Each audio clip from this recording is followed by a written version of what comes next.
I want to talk to you about simple nutrition for endurance. Before I get started, just a little bit of a disclaimer. I don't sell anything.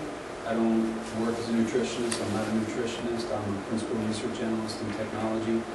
The way that this talk got started, and the reason I'm here is I've been coaching and helping a few of the guys on my cycling team with nutrition, because just like I like to geek out on technology stuff, and it's where I get paid for, I do a lot of research, and I've done a lot of research on nutrition, and I've applied those principles to myself. My teammates have asked me to help them, and then one of them listened to my talk and suggested that I do this for you guys here, and so that's what I'm doing. So I think not to kind of badmouth anyone else, but a lot of the advice that we get today, you really have to look at where it's coming from, and whether somebody's trying to sell you something. A lot of the performance and nutrition companies are trying to sell you product, and they're trying to convince you to use your product. And a lot of that means they're trying to convince you to eat every 3 hours, or they're trying to convince you that their product is better for some reason, and that's only the products. Okay? So I want to share a little bit about my story. I want to show you a quick video that I agree about 95% with, that really sets a stage for the type of nutrition that I talk about. And then I want to address some of the myths or conventional wisdom that's out there that many of us either still believe or believe in some of these things. I want to talk about why that's not the case. And then sometimes nutrition seems sort of overwhelming. And so I talk about 3 Neolithic agents of disease, or 3 things that we should be avoiding, if that's all you can do. Here we go. Hey, Alan. How you doing? Come on in. Just starting. And then I talk about ranking what's important to you, your objectives, because there are trade-offs. Whether your objective is weight loss, performance, or health and longevity, what you choose is going to affect the other 2. So if your objective is performance, first and foremost, you're going to have a trade-off there. If your objective is weight loss, you can't necessarily expect to have the best performance while you're losing weight. We'll talk a little bit about some of the diet guidelines, how you can create your own framework.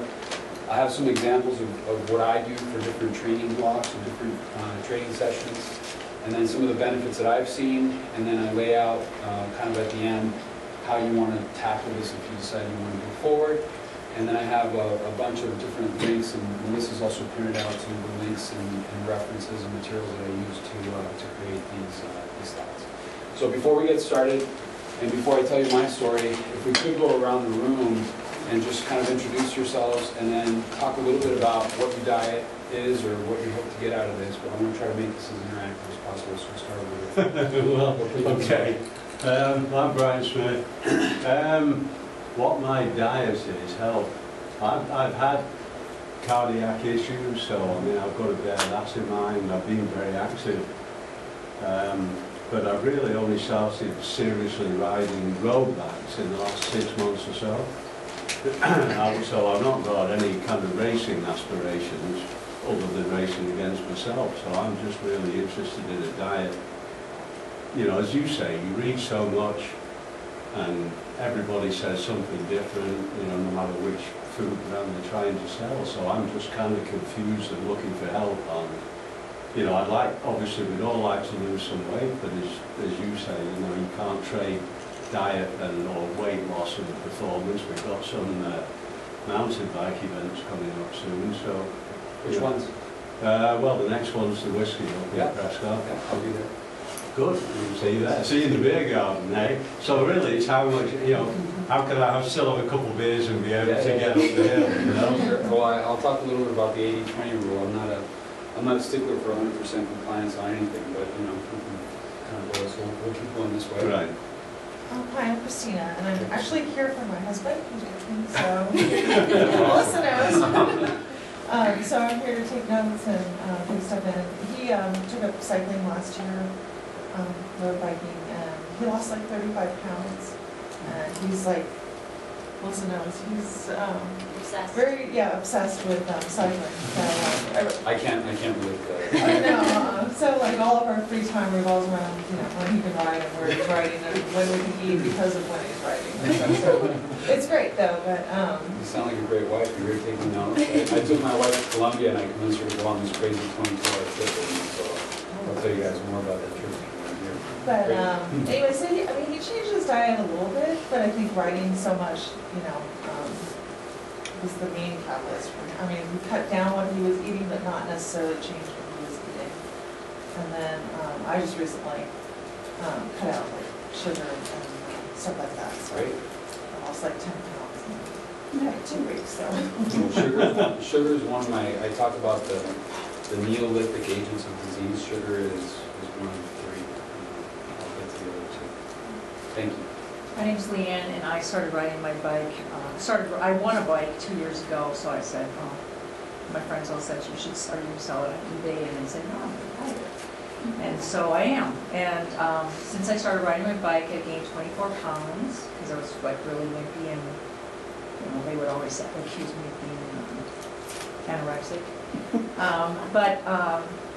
And I never dreamed that I would be racing. So I'm actively pursuing the Copper Cup in my age group. Right? And I haven't changed anything about my eating except I eat about 10 times more. I feel like my coach said I used to eat what food eats, but now I eat real food. So, because I could eat all day, I would eat all the time, but it wasn't really the right stuff. So you've improved your diet? Yeah, well, yeah, because, I mean, it was very clean and healthy, but it was not the riding diet, And I don't really like all the goo and hammer stuff, so I'm, eating the dates and, Good. peanut butter sandwich and stuff like that. And so, and my main objective is, I read this book, it said, you probably all heard this, it doesn't get any easier, you just get faster. And I like the faster part now. So, because it isn't getting any easier. It doesn't get any easier. No. So. Great thinking, Ann. Ann Chadwick, this one's going to go to Senior Nationals in Cleveland, Ohio. Very good. Yeah. I'm just old, and I have ridden bicycles for forever, and I've raced some and all that kind of stuff. And bottom line is, I don't really claim to have an absolutely wonderful diet. I've held my weight pretty good, except when we go on cruises and I gain a pound a day about. It's hard to lose. But I could use some help in terms of what are good things to eat to help you race better. Because in my age group, there's not much competition. And the other thing is I've got, so I'm relying more on things like caffeine, like tea or stuff like that, rather than, just have good energy. Understood. Yeah, so I could use some help. Well, hopefully we'll give you a few insights. Hi, my name's Liz, Liz? and I think overall my diet is pretty good, except for tons of sugar and loads of processed food on caffeine. I wouldn't say caffeine's bad. It's not like it's good. Good, that's what I wanted to hear. So I'd like to learn just what the right things are to eat, before, during, after a ride. Make sure I'm getting the most out of what I'm taking in. And like I've been saying, just don't know what the right stuff is to eat. Sugar's bad, but here, take the sugar out. Yeah. That's right as well. I don't know. We It's won't good to really take say sugar that. after the ride. It's not, so. Great, thank you. Hi, I'm Mark. I'm actually from Cincinnati. I'm here on vacation, and I'm on the newsletter, so I thought, okay, this is a great time to come check out the spot. And, I'm a runner turned triathlete. My nutrition is really, I would say, nothing special, nothing good, nothing bad. I recently did a half Ironman where I bonked a bit at the end, so that was a bit frustrating to I kind of felt like I did all the hard work and didn't do the easy work in terms of nutrition planning and strategy. So I've become more interested in furthering my education on this topic. So would you say your goal is mostly performance or Performance. is it Whitey? Here you are again. Did you bring donuts this time? How about Chipotle burrito? Thanks for coming. And I'm like the poster child for fast food. If I can buy it, I'll eat it. If you don't eat me first, I'll try to eat it. And he still wins just about every race. He's a good nature. Alan? I'm not a big guy, but I still like my sugar and caffeine. Probably more sugar at nighttime than I should. So trying to figure out ways to curb it. And in the back is my wife Josephine. Yeah. Who's Just got adjusted by Dr. Eric, who sends his love. um, I'm Melissa, and I think I have a pretty good diet. I try to eat a lot of things that are not processed, getting more organic, but definitely keep trying to learn new foods and new things to spice up my diet and have more energy. My husband, Aaron, who's not here, likes funny girls. he likes all the bad things for you, but good thing he doesn't cook that much. So There we go. my last week will help him. Thanks. Dave? David, I'm writing a lot right now, and I'm kind of just static. And I'm not going to go up killing it faster unless I do something. Drops from LBs, yeah. So just understand that as you drop LBs, it's gonna, if that's your primary focus for a while, it's definitely gonna affect your power levels, your energy. You can't have your cake if you need it to. Thanks. My name is Jason, and I started riding about 6 or 7 months ago. And just like most of you know, it's pretty addictive, so because it's addictive and I'm semi-compulsive, I kind of jumped in with both feet. And I think my diet is for the most part good, but I feel like I struggle with being able to balance my diet properly from carbs to fat to protein, and being really conscious of taking in enough calories. I used to weigh quite a bit, and I lost like 80 pounds or so. And then Before riding or before riding? No, before I started riding, but because I did such a miserable diet and just crashed a bunch of weight, like I didn't really have much for strength. So it's really hard now, like if you go out and put in, like I rode 70 miles the other day, and it was tough for me to eat enough and feel like I was eating enough good food to replace all the calories I burnt. So I need to find better ways to manage my caloric intake. One of the things I'll talk about is, and this might be controversial, I know there's such a focus on calories, but what I like to talk about is you have to really think about what you're really burning when you're on the bike. Calories is just a measure of something. You're not really burning calories, you're burning nutrients. And a lot of times when you get a gel pack, you're putting calories back into your body. You need to start thinking about how you can put those nutrients back in, because that's what we're really doing. Our body doesn't necessarily just work on calories. Great. I'm Shelby. I'm his daughter. Me and Mom started riding with him, not quite as serious, and I like Starbucks way too much. Okay. But, It sounds like the mocha latte and frappuccino. Yeah, I'm trying to cut down on that, Great. but I'm not sure. Ward, I'm old, so I bought my first multi-speed 50 years ago. I always loved having fun since. Really never entered a race till Tour de Scottsdale about 3-4 years ago. So getting hooked even more. I've also been up and down the road. So work with Sigma's dietitian trainer and people like that. Been trying, I was trying different stuff. Less than Alameda this year, and so we could show. So I was just like, Great. Well, what you're going to hear today, I think, is going to be, in some ways, very different from a lot of the conventional stuff that's out there. So, and I'm happy to be challenged on any stuff that's I'm not telling you. So I'll just put it out there. And I think the video will be pretty educational. My name is Tim, and most of just working on performance technology and shape How's your diet? It's pretty good. Pretty good? Yeah. Okay. All right, so let me tell you a little bit about my story. So I was an athlete in high school, I was a swimmer. I was in pretty good shape, could eat, you know, I used to have 2 dinners and eat quite a bit. But I grew up in another country, and one of the things that I realized 20 years later is that most of the food that I was eating at the time was home cooked, cooked from scratch, for real ingredients, and that had a lot to do with why I performed the way I did and why I felt the way I did.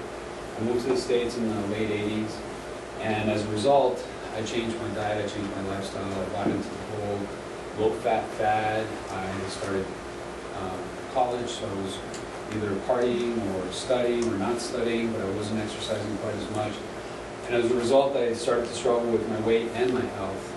I had blood pressure issues a little bit. I had massive stomach issues in terms of like irritable bowel syndrome and acid reflux, and essentially I wasn't there. I had a couple of sinus infections. I wasn't sleeping well. I was stressed, and as I was approaching my 40s, I just turned 42 yesterday, but right around the time I was 38, my wife and I sort of decided, after trying a bunch of different things, that we were going to return to a more traditional diet. And I'll talk a little bit about why we came. If any of you read the book by Michael Pollan, it's a little bit of that, but it's, I don't think there's one prescription for any one individual. It really varies depending on the individual. But I think the key is natural, from scratch, and it's simple. And so the other thing that I found was that doctors didn't have the answers. Our healthcare system is really should be called sick care, because it's really designed to help those that are sick. If you want to be healthy, doctors don't really have the answers. They have the pills, and they're happy to write your prescription, but they don't take a lot of education. They don't have a lot of education on diet, on nutrition, and so they're not going to be able to tell you what you should be eating to stay healthy. They'll be able to pull out the prescription pad and happily write you something, like I said. So that's what I found. Your experience might be different. I know there's some new naturopaths that are approaching things a little differently. From a performance perspective, obviously, I lost a lot of weight. I was at 210, probably 215 at my worst. Close to 170 now, 175, and I took up cycling probably about 2.5 years ago, and right now, I think Alan's in first place in Cat 2 and mountain bike first or second, and I'm sitting in second place for Arizona State for the state championship series. I'm hoping to finish in the first spot, but there's some tough competition with the races coming up. So that's my story. What I wanted to do now is I'm going to show you a video. The sound is a little bit light, so hopefully everybody can hear it. If not, we'll huddle over here. And lucky for you, you're close to the computer, yeah. Good question. When did healthy and fit?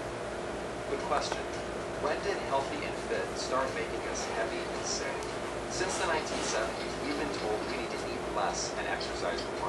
Today, more of us are dieting and exercising than ever, and yet more of us are overweight and diabetic than ever. What's going on here?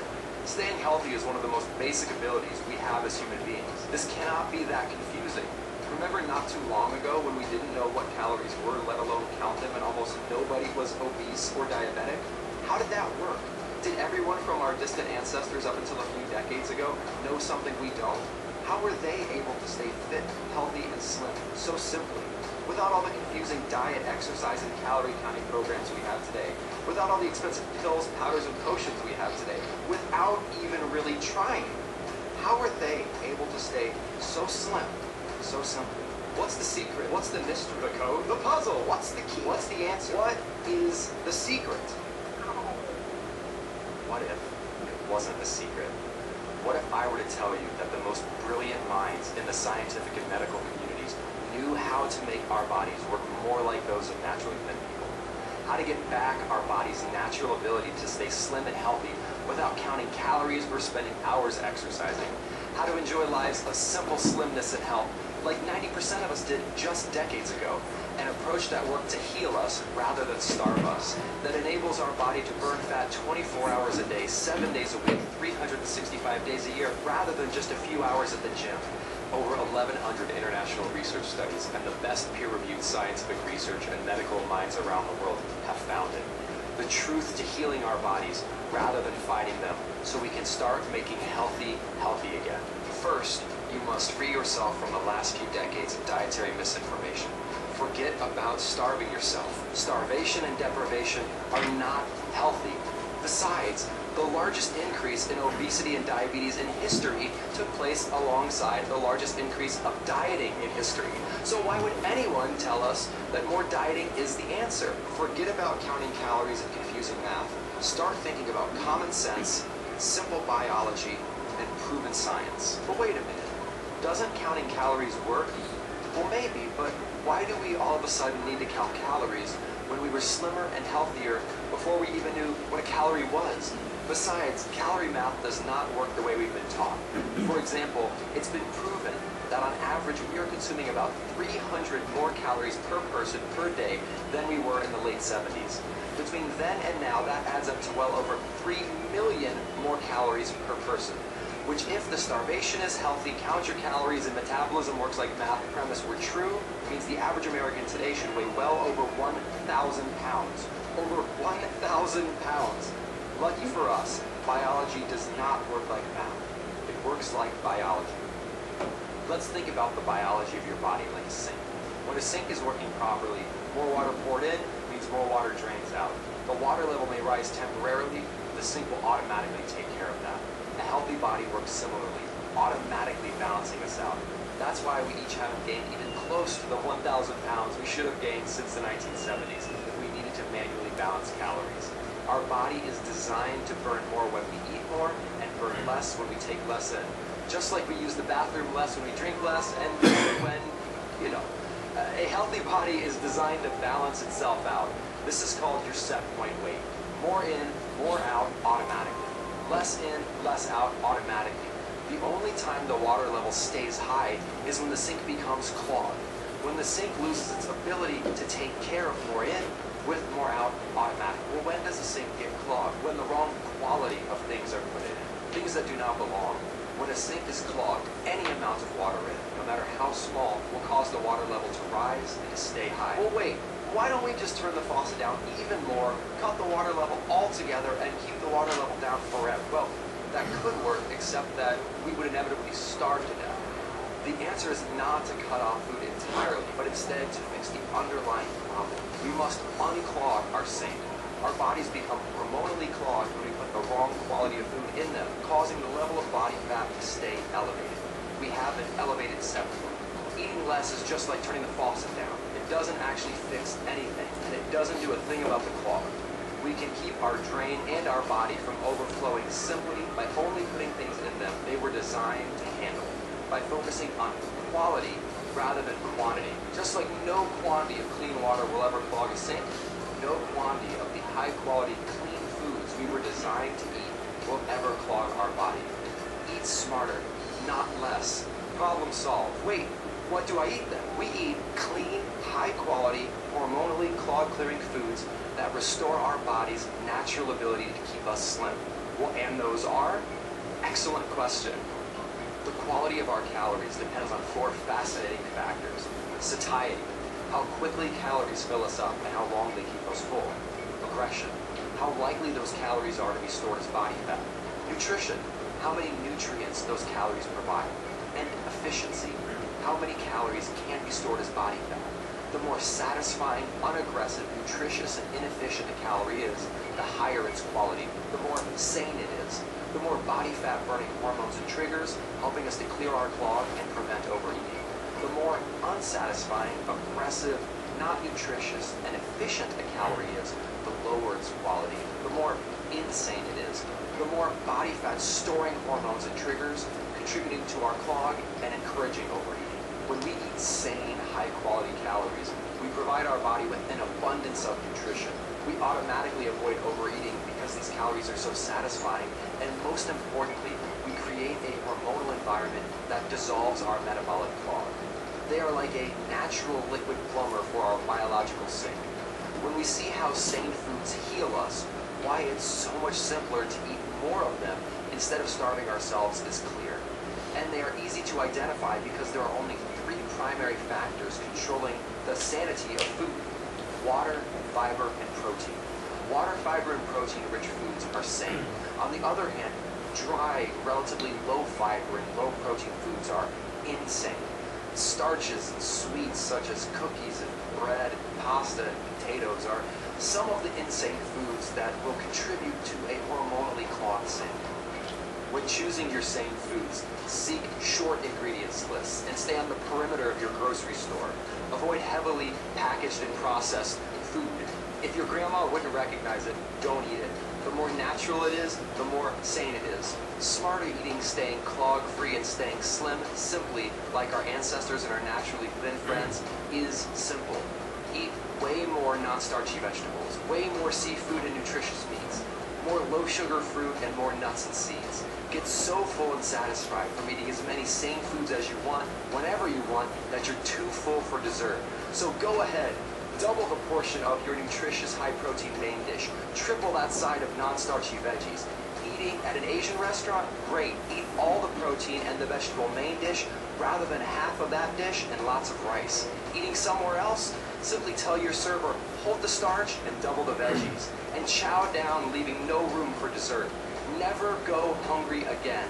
Remember, non-starchy vegetables, nutritious protein, fruits, nuts, and seeds were the only foods available to us while our metabolic system evolved. So when you think about it, it really makes sense that these foods are water to our metabolic sinks, what we're designed to take in, what keeps us in balance simply, and what keeps us from overflowing automatically. Sane, natural, water, fiber, and protein-rich foods are and always have been the best fuel for our bodies. Our ancestors stayed clog-free, healthy, and slim effortlessly, and we can too if we stick to putting clean water in our sinks. So instead of complex and counterproductive starvation and calorie counting approaches that are only needed if we eat clog-causing unnatural starches and sweets in the first place, let's stick with simple, proven science instead.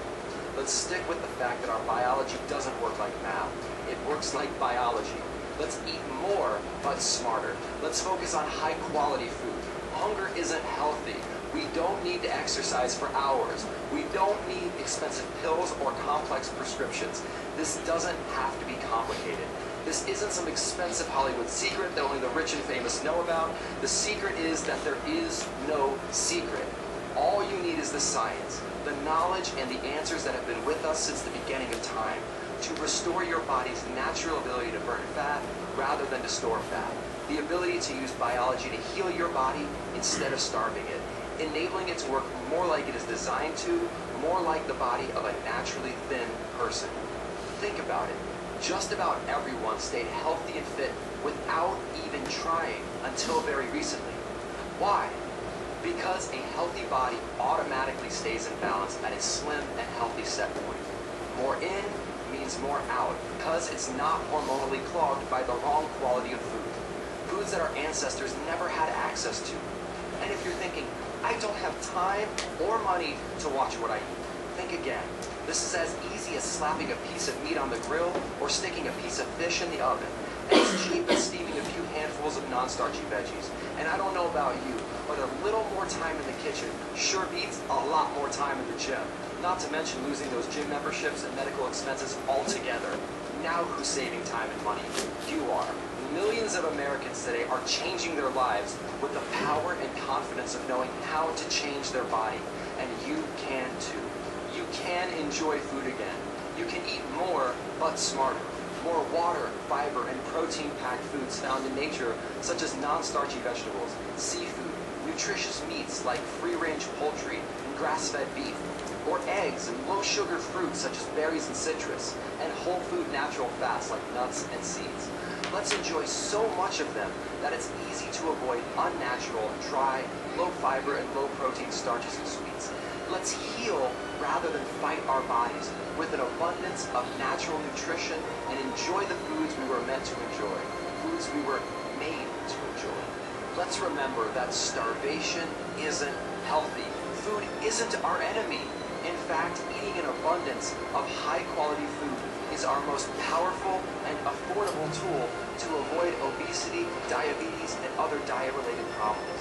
Let's remember that this is one of the simplest things in the world, something that we've been doing for hundreds of thousands of years.